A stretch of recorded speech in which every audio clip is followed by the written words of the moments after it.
We will post the recording and the slide deck to the RFQ webpage and email everyone who has emailed us about the RFQ with that information. We have ASL interpretation for today's meeting. Wanye is our ASL interpreter. Wanye, thank you for being here. Please mute your audio if you have not already done so. And lastly, please hold your questions until the Q&A session after the presentation. We may answer your question during the presentation before we even get there. So hold your questions till then, please. So welcome, everyone. Thank you for taking time today to learn more about the Artist Engagement Team RFQ. With this RFQ, we will be selecting 3 to 4 artists to help with outreach for the Arts and Culture Plan for the city and county. I'm Heather Anderson. I'm with the Office of City Planning for the City of Rochester. Our team manages the Percent for the Arts program for the city, and I'm the project manager on the city side for this project. I am joined by a few other city staffers today. Would you like to go ahead and introduce yourself, starting with Kevin, please? Hi, good morning, everybody. My name is Kevin Kelly. I'm the manager of the Office of City Planning, and we'll be working closely with Heather and our colleagues on this exciting plan. We're glad you all could join us today. Johanna? Good morning, everyone. My name's Johanna Brennan. I'm with the City Law Department, and I will be helping with this project as well. And lastly, Brent? Good morning, everyone. My name is Brent Irving. I am a senior city planner with the City of Rochester. Excellent. Thank you all. We are also joined by Designing Local. They are the consultant who will be working with us to develop the Arts and Culture Plan. They'll be talking more about that later, but for now, would you like to introduce yourself, starting with Amanda? Yes, Heather, thank you so much. Good morning, everyone. My name is Amanda Golden. I'm the managing principal of Designing Local, and I am very excited to be here today. And Josh. Hi, everyone. Josh Lapp with Designing Local. Very excited to meet you all. Great. Thank you. So now I will do a little rundown of the agenda for the day. So I'm going to be presenting a background on the RFQ, and then Designing Local will speak with you about what they do and their approach to the plan. And then I'm going to walk through the Artist Engagement Team application with you all, and then wrap up with timeline and next steps, and then we'll have the Q&A session. So first of all, it'd be helpful for you all to know what exactly is an Arts and Culture Plan. So generally, an Arts and Culture Plan is a public process in which representatives of a community conduct a comprehensive community assessment, then create a vision and goals and an action plan to achieve that vision and goals. The specifics of each Arts and Culture Plan really vary from city to city. So to develop the specifics of what our plan would include, the city worked with a stakeholder group of local artists and artist organizations called the Arts and Creative Community Committee to develop the framework for the plan. And here's what it looks like. So really at a minimum, these are the things it will include. A landscape analysis of what art efforts are already happening in the city and county, as well as the art programs, organizations, and institutions. Then the vision, goals, and implementation plan. So the city's comprehensive plan, Rochester 2034, includes some arts and culture goals already, and the plan will really further build upon that. The implementation plan will include the specific responsible parties for each action, as well as cost estimates to achieve that action, which is also often referred to as a cultural budget. It will also include a cultural equity policy. We aim to keep equity at the center of public art for the city and county, as well as a public art master plan for the city. We're really looking for a consistent arts policy for the city, including a structure within city government for managing the arts, such as an arts commission. And all of this will be achieved through comprehensive outreach to artists, arts organizations, other stakeholders and institutions, and residents. During the course of outreach, we will be asking questions such as these questions here. So questions such as, how do the county and city currently serve residents through the arts? And what strategies should we engage to better serve residents? So these are just kind of a sampling of questions that will likely be explored and used in outreach for discussions with artists and arts organizations and residents. So now I'm going to turn it over to Designing Local to talk about the work they do and their approach to the plan. Thanks, Heather. One of the things that we at Designing Local really pride ourselves on is the ability and the great fortune to work all across the country. So we do arts and culture planning, public art planning. We do a lot of public art implementation all over the country. And what that affords us is to bring back all of the experience that we have from all of our other clients to each client that we're working with. As Heather said in her presentation, none of the outcomes are, all the outcomes that come from each different cultural planning exercise are specifically tailored to each community. And that's driven by the engagement that takes place throughout the process. And so what we're able to bring to each process is by saying, hey, in this part of the country, this is what works, and here's why.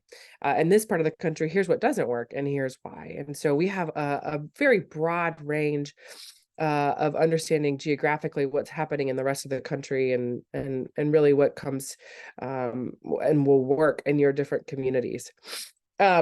We are very, very excited to start this process, primarily because the city of Rochester and the county had kind of the great vision to incorporate artists at the very beginning, rather than trying to have us incorporate them into our scope on the back end. Again, this is talking about bringing in this kind of national expertise. What we find is that all of our clients really want artists to participate in the process, but don't set a budget for their engagement, and really don't value them at the same ranking as your city has valued you at, which is why I think this is a very interesting and very advantageous approach to this type of process. Heather, do you want to skip to the next slide? Our process is very interesting in that we believe there are best practices in the things that we're doing, but without engaging people where they are, both cultural consumers and cultural creators, that we don't always come up with the best recommendations or strategies to move forward to a vision that the community wants. And so we really think through how that engagement looks like, and how artists are involved from the very beginning. Okay. And I'll just add that our team, we've mentioned that we work in arts and culture planning, but we also have team members with experience in preservation, landscape architecture, urban design. And so we're really trying to incorporate all of these different facets of the community as we're looking at the arts and culture landscape. And so we're really excited to try to bring that to this project into Rochester. Right. So the way that we do that, and really, I think the reason that we're here today is to talk about how an artist and how a team of artists are really going to make sure that the engagement is meaningful and honest and authentic, and that it yields what your community wants, which is an arts and culture plan that provides direction for the next 10 years and really sets the tone for the next generation's experience when it comes to arts and culture. And so Heather did talk about the questions that we would be asking in those stakeholder interviews. That's really the basis of our work. We ask a number of questions to understand, hey, what's working here, what's not working, and how can this plan really support the future of arts and culture in Rochester. From there, we really kind of expand our understanding to focus groups and understanding broadly, you know, maybe there are some specific affinity groups that we want to ask questions of, and we ask questions that are similar to the ones that were asked to the individual stakeholders, but maybe that are more group friendly. And we really begin to kind of broaden our understanding of the community and what the needs are. And then also, that's where we understand what's missing in the cultural landscape. One of the other things too that we really pride ourselves on as a team is that when we do different engagement events, we're not silly enough to believe that we're going to create the best event that ever existed and that people are going to come and talk about arts and culture with outsiders. And so we really like to come alongside community events that already work well in the communities that we're working in, and put up a table or develop an activity where there's going to be a ton of folks already doing things that you guys do really well. So we really try to meet people where they are. We try to do those things at small events like summer concert series or farmers markets, but also at very large festivals that might take over, you know, a couple blocks for the weekend. One of the other things that we also really enjoy doing is, after we've spent time understanding where those needs are and what the community really sees as a vision very broadly, we oftentimes develop these charrettes that we like to call them, where we're inviting people from the community and artists to come and co-design with us what the future of arts and culture looks like. And that's really where we're hoping that a lot of your work as the artist engagement team comes in and supports this process. We know that we cannot do this well without your leadership. Some of the other things that I think are really important too, when we're talking about arts and culture, oftentimes we find that when folks are not involved in arts and culture, it's hard for them to wrap their brain around how a public art program might work, or what public art is, or maybe even how arts and culture can fit into a larger municipal setting. So we really do also try to develop educational events that are informational for residents, so that they can really improve their appreciation for arts and culture and its place in their community.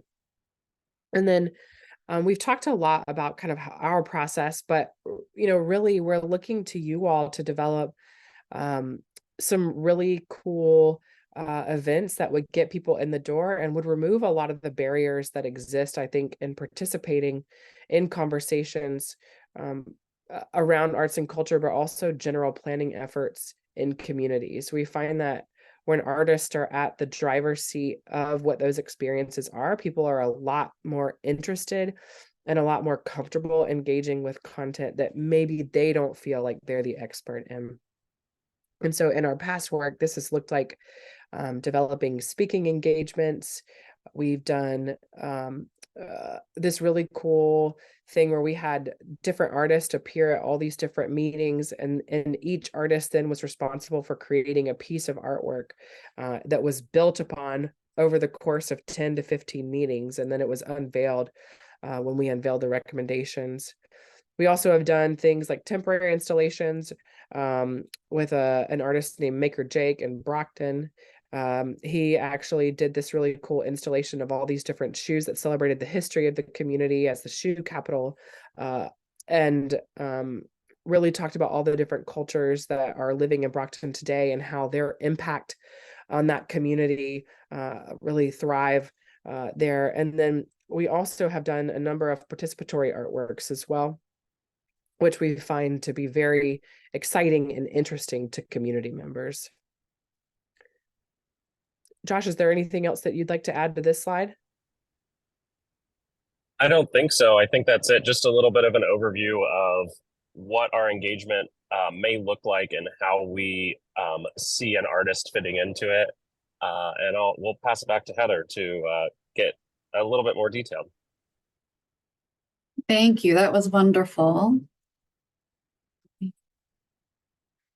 Okay, so now I'm going to walk through the RFQ.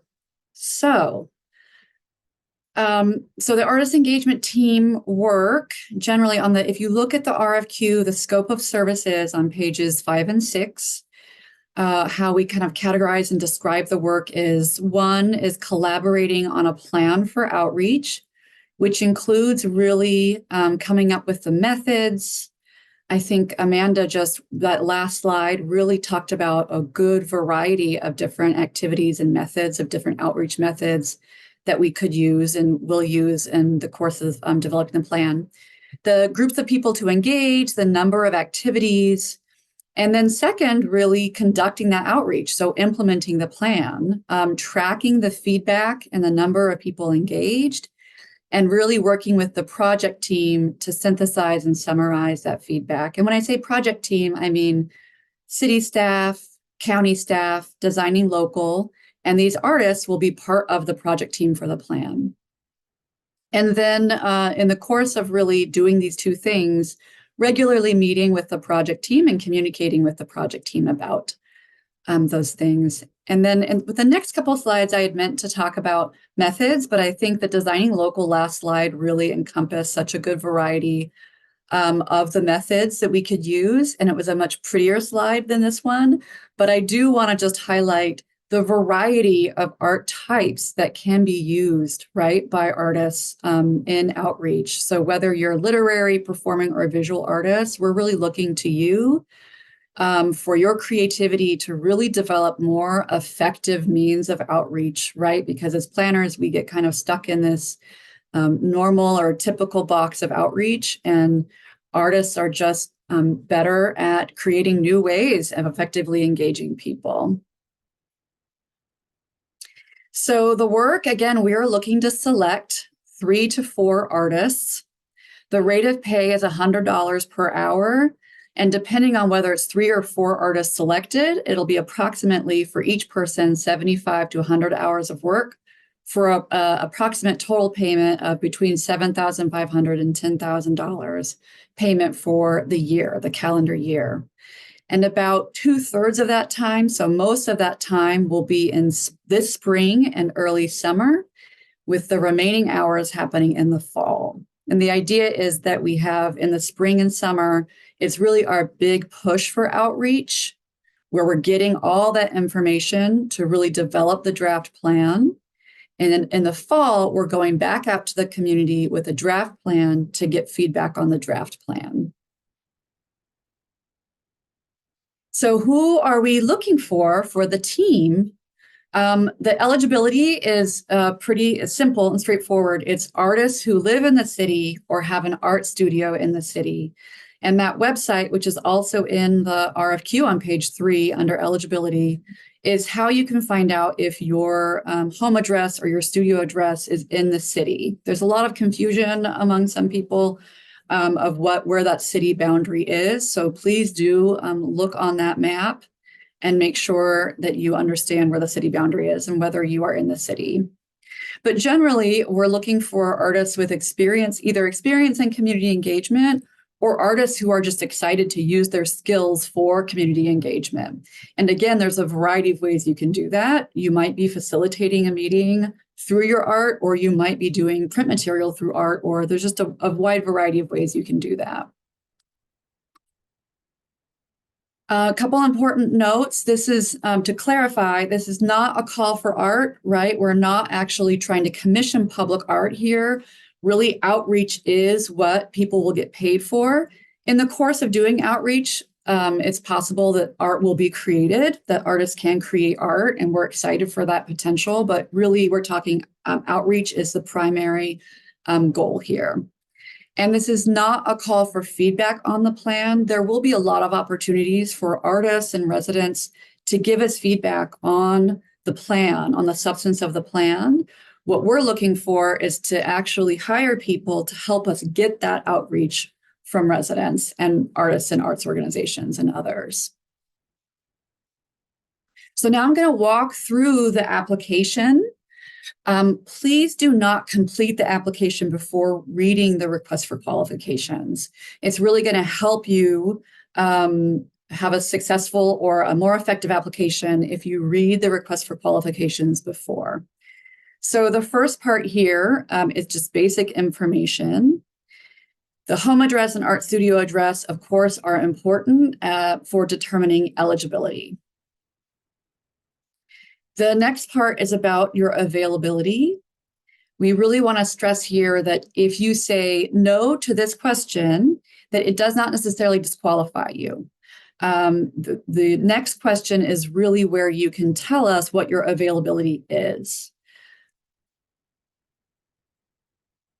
Next is uploading your resume of completed artwork. Please be sure to include a short description for each of the artworks that are included in your resume. And then the next group of questions is really about community. With the first one here, I just want to really stress that the community involvement in your art, it's a broad scope here. So here are some questions to kind of help maybe prompt you in that question and answer. Did you include the community in the design? Was the design inspired by the community? Did someone from the community help complete the project? Did you have an art opening? Did you announce the artwork to the community? And how does your art communicate with people? So we really want to make sure that you understand it's not, when we talk about community involvement in artwork, we're not saying that you had to have had someone from the community design it or someone from the community install it necessarily. If you did, great, tell us about it. But really, we want to kind of broaden what we think of in terms of art in the community. And hopefully those questions will kind of help with that. With the next question here, you will not get penalized if you don't have a specific group in the community that you're more experienced working with than others. We're just really trying to learn more about your art practice. And then we want to stress that these two questions here, they specify they're not required in the Google form, but we want to reiterate that. You're not going to lose points if you don't have images that illustrate how you've engaged the community and if you don't have web pages. It's just, again, trying to learn more about your art practice. So with this question, this is your opportunity to really tell us about yourself outside of your art practice. We want to stress that tell us how you connect with community, and what community is for you can be different, right? It might be a neighborhood group. It might be just extended family. It might be your church. Talk to us about outside your art practice, how you and what community you connect with. These two questions are pretty straightforward. It's really about you and the arts engagement team, what you're most excited about, and how you see your skills as really making you an ideal candidate for the team. And then these are the last two questions on the application. This one is the references portion. Please prepare your references to be contacted by email. And we want to make sure you understand that when we ask you for your availability for the week of the 19th, which is when we intend to have interviews for the artist engagement team, we do know that schedules will likely change before then. We just want to get a general idea of your schedule. When we actually select finalists, we will reach out to finalists to really select a specific time that is convenient for everyone. So we want to make sure you're really clear on evaluation criteria. We know this is a pretty important thing for people as they're filling out the application.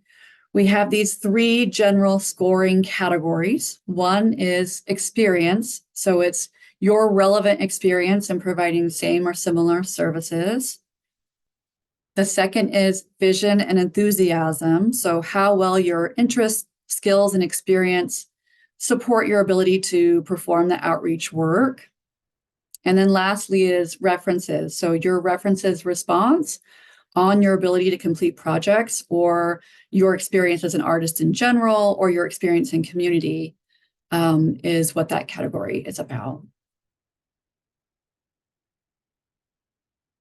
So we have the timeline here, which is on page 4 of the RFQ. This, of course, is the virtual information session. Afterward, we will post the recording online and email that as well as the slide deck to you all. The next milestone is the deadline for questions, which is 11:59 p.m. on Sunday, January 21st. I want to make clear, we've had a few questions in the past on why there is a deadline for questions. And the reason we have a deadline for questions is because we need to make sure everyone has access to the same information. By providing a deadline to questions, we give ourselves a chance to compile all the questions and really create comprehensive responses to them to share with everyone interested so that everyone has fair access to the same information as they're completing their application. And you can email me those questions. That my email address is in the RFQ. After we have all those questions, we will again compile all the responses. We'll email them to everyone who has emailed us as interested parties, including those who have registered for this meeting, and we will post them on the RFQ webpage as well. Sorry, then of course the deadline is 11:59 p.m. Sunday, February 4th. We will be selecting finalists for interviews, and those interviews will happen the week of February 19th. And the following week, we will be notifying the selected artists. Okay, so just kind of like a summary of important points here. Again, this is not a call for art, although there will be opportunities to create art in the process of outreach. This is not a call for feedback. We're looking for folks to help us to become part of the project team, to help in outreach for the arts and culture plan. Please do not complete the application until you have read the RFQ. There will be other opportunities for participation in the plan for those of you who are interested in giving feedback. We want to hear from all artists on the plan. So there will be lots of opportunities and for engagement for artists and residents in the plan. And you can stay informed about other city arts opportunities at the city's arts webpage here. So there are a lot of names that register, a lot of people registered for this meeting that we don't recognize or know, and we're really excited for that. We encourage you to visit our website because we have annual opportunities for public art funding that we really want to get the word out to as many artists as possible in the community. Kevin, do you have any other kind of last thoughts or important notes that you want to throw out there before we go into Q&A? Sure. Thank you, Heather. Yeah, this is great.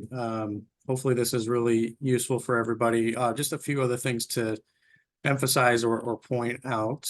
Again, we're looking to select 3 or 4 artists. But when you think about the work that you're going to be doing for those that get selected as part of this project, keep in mind that pretty much everything you do will be part of a team. So you're not being selected to then be sent out on your own to do outreach by yourself necessarily, although there's probably some individual contacts and conversations that you will have. But this is really going to be a team effort, so you're going to be part of a really great team. So keep that in mind.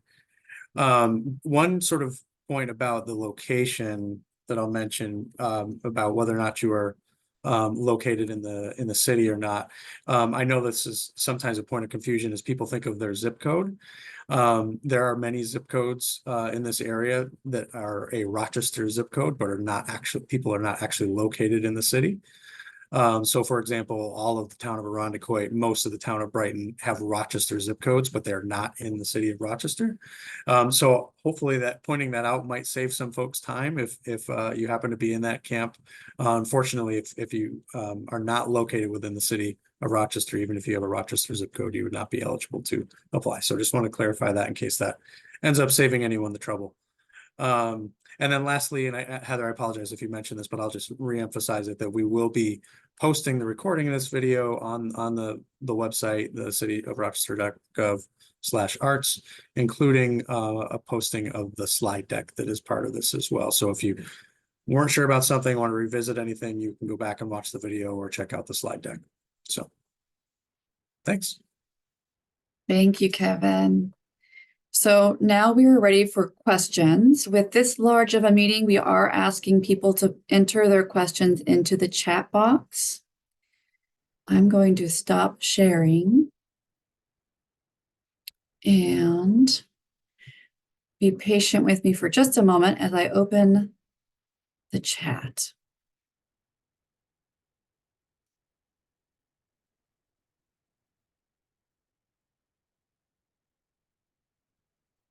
See, there were some technical issues that got resolved. That's good.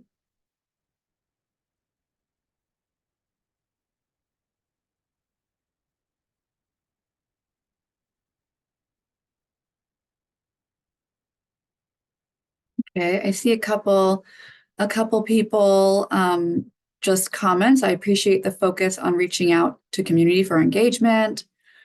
Love the idea of really leaning into the integration of multiple disciplines to effectively communicate. Thank you for those comments. So many of us are deeply embedded in multiple communities in the city, and it would be great to facilitate more intersectionality. Yes, love that. Thank you. Okay, here's a question. I have two questions. Is there any affiliation with this project and the Rochester bid? And would being selected for this affect any eligibility for the Arts Bloom grant? So there's no affiliation between this project and the Rochester bid, which is the Business Improvement District. There's no affiliation.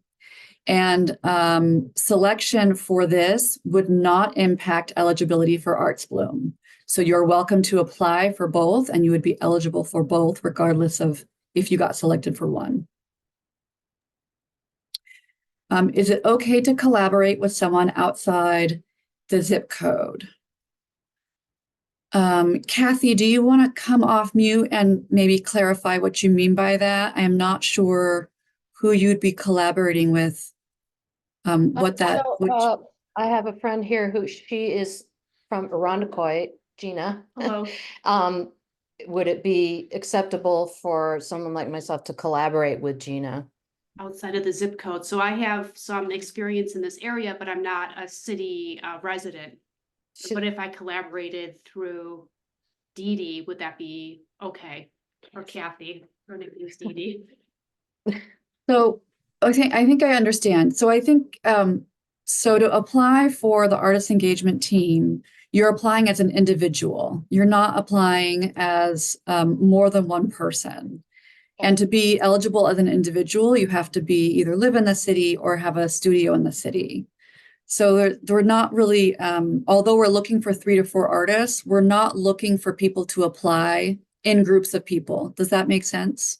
Yep. Yes, thank you. Thanks. Thank you. And if I could just add to that to clarify, the city requirement is really about artists that are applying to be part of the artist engagement team. That's just one piece of this whole project. Keep in mind that the project itself, the arts and culture plan that we're developing, is really for the whole county. It just has a significant focus on the city. So we're hiring folks here that live in the city or do their artist work in the city. But the plan itself is really meant to address issues across all of Monroe County with a focus on Rochester. And so there will be opportunities for people outside the city to give feedback to the plan. It just won't be through this team. Okay, the next question, as an author, I don't have an artwork to upload. Would I instead share my book covers and synopsis of the stories? Yes, and I also think that what could also be relevant is how you connect with community through your work. So if you had book openings or you had some kind of community events, or what you do with community through your stories would also be helpful to know about. Anything to add to that, Kevin? No, I think that's good. Okay.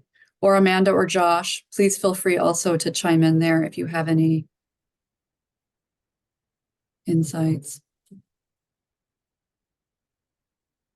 Okay, let's see. Heather, we've Yeah. worked with an artist actually who is an author here in Columbus to do some community engagement. And one of the exercises that she did, and I'm not suggesting that this exercise be duplicated, but I'm just trying to illustrate how an author was engaged in community engagement.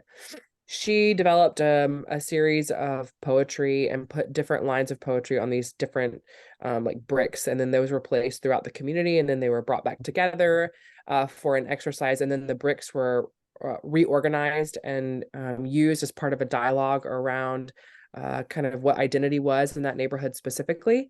And so if you're an author and you don't have something visually to show, perhaps you could just write some narrative around what you could envision being part of your experience for the community members.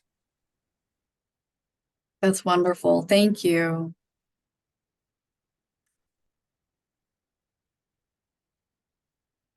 Okay, what are some past events that set a good example for the kind of future events that this team is hoping to accomplish? So I think Amanda just gave one example and gave a few other examples in the discussion that she had during the Designing Local slides. But Amanda or Josh, if you want to give any other examples, I will say one art event I saw that was really amazing was a musician who facilitated a community conversation about what the community needed through song. So in the course of getting feedback from the community, a small community group, he actually developed a folk song, and then they all kind of sang the song together, and that became the record of the community feedback for their neighborhood. Amanda, Josh, you've given some other examples, but do you want to give maybe one or two other ones that might help broaden what people think of? Yeah, I'll chime in with one. We had a poet a poet who kind of engaged the community in activities where it was community generated poetry, but it's kind of intense and difficult to explain. But you'd bring a group of people together in a room, and this poet kind of had each one add lines to a collective story that then helped tell a story about the community and helped generate conversation and bring people together. And out of that, was a level of engagement with the community. I'm sure Amanda can chime in with something as well. Yeah, I think that the ones that are most difficult to kind of imagine are the ones that aren't visual, right? And so those are the ones aren't visual art focused. In Montpelier, Vermont, we actually, as part of a grant program, had 3 different types of artists facilitate engagement for a public art plan. And one of the people that applied was actually a group of mimes. And so for their workshop, they wanted to help the community think through how public art might help them better interact with each other. And so the group of mimes built a city inside of a gymnasium. And so for the hour to hour and a half that we were together, everyone was silent, and we learned all these miming principles and moved throughout the city inside of the gym, and communicated about where different public art could go. Like, on this corner, we think this should go here, and it could make us feel X, Y, and Z. It was very interesting, very different, and it was very well received in that community. That's great. I think you're right. I think it is most difficult to talk about the non-visual because it's probably easier for people to default to thinking about temporary physical art installations and how those could be used. I think it's helpful to note too that beyond art events, there's the potential for visual art or literary arts through a website, like digital content, social media posts, print material, surveys.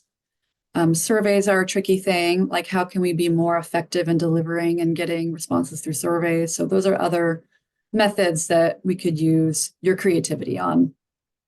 And I think at the heart of this, the reason why you're putting this out there is that you want this to be extremely connected to the community.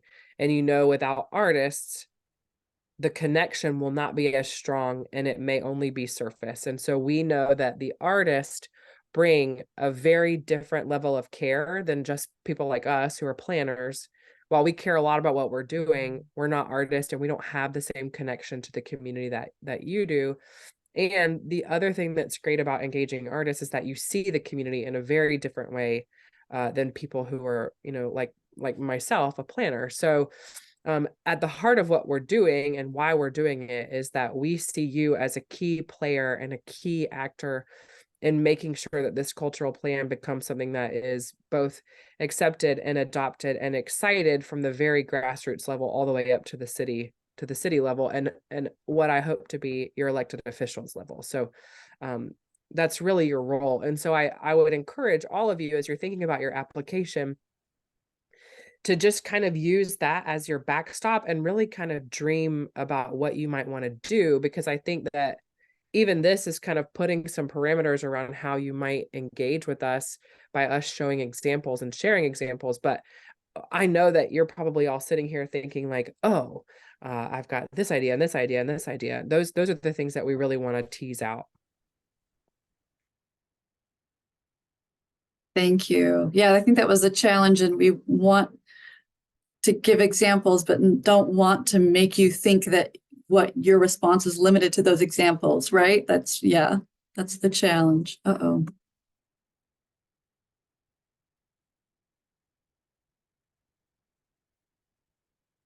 Sorry about that. I lost the screen for a second. Hooray. Okay. Will interviews be taking place online or in person? They will be virtual. For those of us who are related to other artists or arts organizations, would our participation on the engagement team limit opportunities for them or their orgs to be hired for engagement events?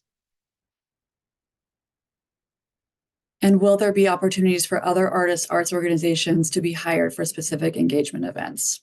Okay, so there's really, this is the primary paid opportunity for artists, is this artist engagement team.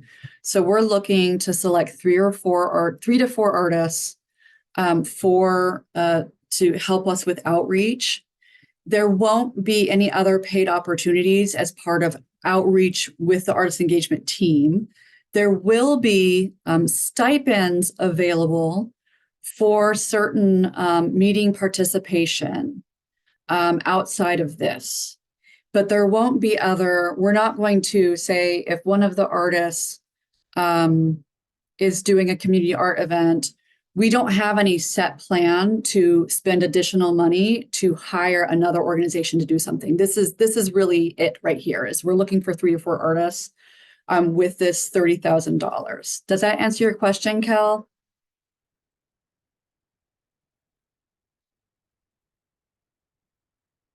Yes. Okay. Okay, great. Okay, are there funds for projects that would unify different neighborhoods in the city? Are there funds for projects that would unify different neighborhoods in the city? Kathy, do you want to come off mute and get a little? Hi. Hi. Yeah, this is my mother's question. She's sitting here next to me, Molly Wolf. Hi, Molly. Hi. Yes, say if you wanted to kind of bridge the gap between different neighborhoods, would there be money for, say, putting extra lights in, but making them pieces of artwork? Okay, so this is really within the context of doing an arts and culture plan. Mm-hmm. This is about planning for the arts and culture plan is about really setting a plan for future public artwork. Okay. So we don't have any intent to create permanent public artwork with this project. However, we have Percent for the Arts funding, which does annual funding for capital and non-capital art. So if you'd like to follow up with me separately via email, we can have a discussion about that. Okay. And you're also welcome to give feedback into the plan for the purposes of recommendations for how the city does public art, right? So if you have specific recommendations about how the city should do public art, that's going to be part of our outreach for the plan. Does that make sense? Right. Yeah. Okay. Thank you. Yeah, thank you. Okay, would other community organizers be considered acceptable references? Absolutely. Yes, yes. I want to say community organizers would be able to speak to your ability and your experience around working with community. So definitely. How are events paid for? So as part of the budget, there's the 30,000 for the artist engagement team, but we also have a little over 5,000 budgeted thanks to Design Local's budget that they created. A little over 5,000 kind of for community outreach that should hopefully help us cover cost of these different events. Let's see. What local organizations or groups were part of forming this initiative for the city? Thank you for that question. So gosh, I almost said 2 years, and 3 years ago now in 2021, the city formed a stakeholder group called the Arts and Creative Community Committee, which is a group of local artists and arts organizations, some of whom have been advocates for public art with the city for 10 plus years. And we meet with them regularly, and they have really helped shape Percent for the Arts programming in general and the framework, the specific framework for the plan. And they will continue to be involved in the plan development as well. Internally, we also have the City Arts team, which is a multi-department team of city staff that are involved in public art. So I mentioned Office of City Planning is involved in managing the Percent for the Arts program, but there's also other city staff across multiple departments that are involved in different public arts programming. And so we've come together to also help each other with our public art efforts and hopefully working towards a unified arts policy. And actually, maybe it's also helpful to mention here that as part of plan development, we will be putting together a steering committee and doing a lot of outreach. So other groups will be involved in the plan development as well. Okay, I'm getting a little confused. Some of the examples suggested seem similar to things like the Fringe Festival or some of the other community events. How would this cultural plan differ? So I want to kind of tease apart here that the big goal, the end goal is the development of an arts and culture plan, which will really be our vision for where we want to be 10 years from now in arts in the city and county. And not just what government does, but what arts organizations can do and other groups to better serve residents and artists in the community. The community events that we keep referencing are really what we're talking about with outreach. So when we're trying to reach residents and reach artists and reach organizations to get the feedback, we're going to have these different methods of doing that. And one is through meetings or events. And so I think that there's the opportunity for the artist engagement team to create new events with just the specific purpose of getting feedback on the plan. There's also the opportunity to piggyback or go to events that are already happening to get additional feedback. Hopefully that's a clarification. Lawrence, does that clarify things for you? If you're still with us? Thank you. Excellent. Okay. Will team members have to work independently and then have designated check-ins with the team, or will all parts of this project be done in person, online, together? So as Kevin mentioned, we're not hiring people with the expectation that they go out on their own and do all this work on their own. We're developing the plan together, and then the city, county, and consultant will support the outreach methods in whatever way is appropriate. So this won't be a solo effort. Kevin, do you want to throw anything else in there? Yeah, I think it's important to keep that image in mind when you're developing your application, because I'm sure everyone on this call and many, many, many others in our community are very, very talented and have a lot of experience working with the community. But in addition to that, we're specifically looking for folks that are going to work really well with a team, work really well collaboratively. So, you know, bouncing ideas off of each other and you know, approaching a group meeting with enthusiasm, but also humility and just a, you know, a teamwork mentality is going to be really important to the folks that we select for this. Thank you, Kevin. The next question, just to clarify, are you looking for artists to do focus groups or participatory events, or a combination of both? Potentially a combination of both, but I really want to stress that if you're an artist applying for this, I don't want you to think that you're going to be responsible for for all different methods. One scenario is that we select 3 or 4 artists, and each one might have a different expertise or a different comfort level or a different art type that is really suited to one outreach method over another. So please do not be intimidated thinking that you're going to be expected as one person to have to do all of the things. I think it's helpful for you to envision what your skills and what your interests are, and maybe what that would make you most excited to be a part of in terms of outreach, and let us know that. Okay. This is the last question, which is good timing, I think. So basically, this is a way to engage Rochester artists to connect with community, to learn where we have opportunities to support the growth of existing arts resources and artists, and identify areas where there is need, areas where there has been less opportunity for art. Yes? So yes, I do want to clarify that the artist engagement team is really about outreach. And so while we are going to have lots of opportunity for feedback on these questions that you're talking about, it's really what we're talking about with the artist engagement team is they're going to be helping us come up with those creative ways that we can more effectively answer the broad range of questions that we're going to be asking with the plan. Okay.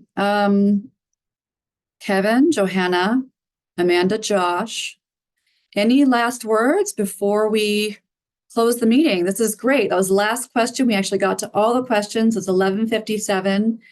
Anything that we want to throw out there to really just close the meeting? Okay. I'll just say that our team is really excited about the opportunity to work with whoever the selected artists are, and to get to work in Rochester. Yeah, Thank you, and Josh.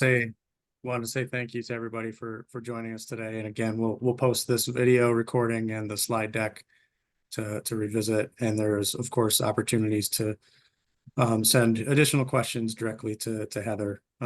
So this Zoom here is not the last opportunity to inquire about it, but definitely want to emphasize, before you fill out the application, please read all of the request for qualifications document, because there's a lot of important information in there that will make for a better application for you.